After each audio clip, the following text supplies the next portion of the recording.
Hey groupers, Pastor Marshall. I hope that you're ready to dig in to the 10th chapter of the book of Acts and the story of Peter and Cornelius. It is another one of the most important stories in the book of Acts. Well, it is by no means easy to share our prejudice in front of other people, to share them in public. And to be perfectly honest with you, I don't think it's even a good idea. I think it's kind of dangerous. But to get the ball rolling in our small group, what I'd like you to do, I think this is a little safer, is I'd like you to share an old prejudice, something that maybe from your youth, the way that you were raised, like Peter was raised, that so far in your distant past, it's not so taboo. For instance, I was raised to think that anyone that was born and raised in the North, well, they had questionable work ethic, questionable commitment. When I was going to school in Missouri, when I was going off to Joplin, my grandfather said to me, well, do you think you're going to be able to hang out with all of those Yankees? And I said, Grandpa, Missouri was a part of the South. And his answer was, well, but they quit early. Well, so that's just a prejudice that I was raised with. Well, what about you? Well, what I want to do is I want to ask a question from each scene in this story, and then we'll work our way through the story. So in the first scene, Cornelius sees a vision. And in this vision, he is told that God has heard his prayers and seen his love for the poor. So I want you to talk about that.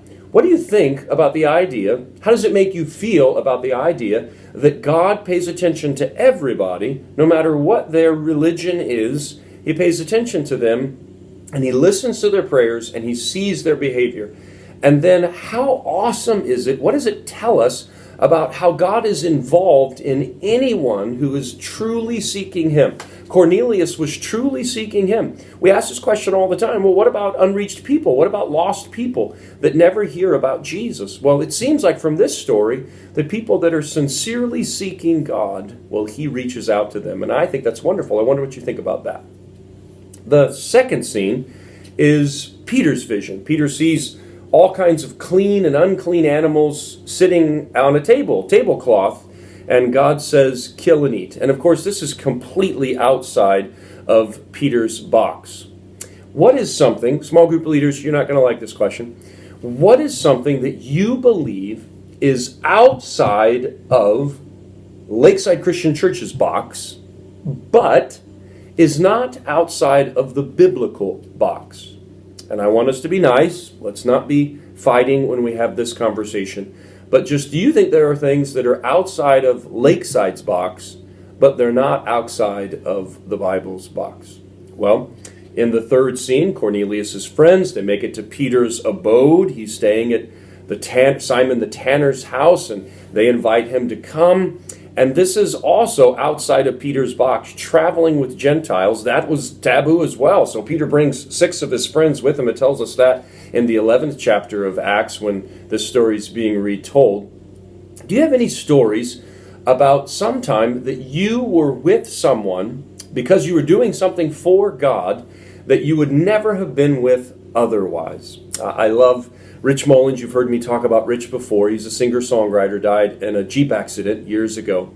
But he tells a story about he was driving down the highway and he picked up a hitchhiker and he felt like God wanted him to, and he shared Christ with this guy. And his last line was that he wasn't sure that his car would ever smell the same. What about you? Do you have a story about what you thought that God wanted you to do and you were with someone that you wouldn't normally have been with? Well, scene 4, Peter meets Cornelius, and Peter shares with Cornelius 4 basic things in his effort to share Jesus with Cornelius. What do you think of these 4 things? Is this enough? If you're sharing your faith in Christ with someone and they're unchurched, would you add something to this? Cornelius, he's a God-fearer, so he has some understanding of the Scriptures. He has some understanding of who God is. Do you think that this list is exhaustive, or would you add to it? Finally, the promise that God was going to bring the Gentiles into his family, that he was going to fold them into the kingdom. It's not a new promise. It's in the Old Testament over and over and over again. I shared with you some examples in my message on Sunday. I'd like you to look up 3 examples from the Old Testament that the Jewish people should have seen, and they should have been more expecting. So first, what does Isaiah 66, verses 18 through 22 say? What does it say about outsiders being a part of God's family? And then what does Micah 4, 1 through 3 say about outsiders being a part of God's family? And then finally, what does Zechariah 8, 20 to 23 say about outsiders being a part of God's family? How was God revealing this to the Jews all along the way? Well, every week I talk about what I like and what I dislike. What I like in this passage, well, I love that this Gentile who's raised in a pagan culture comes to an understanding of the basic things of God. The Jewish people, they asked Jesus, what are the most important commandments? And Jesus told them, love God, love others, love up and love out. And it says that Cornelius was doing that. I just love that. And then, what do you not like? Well, I'll be honest with you, I have never been a big fan of pickled pig's feet. And I'm sure they were on that table.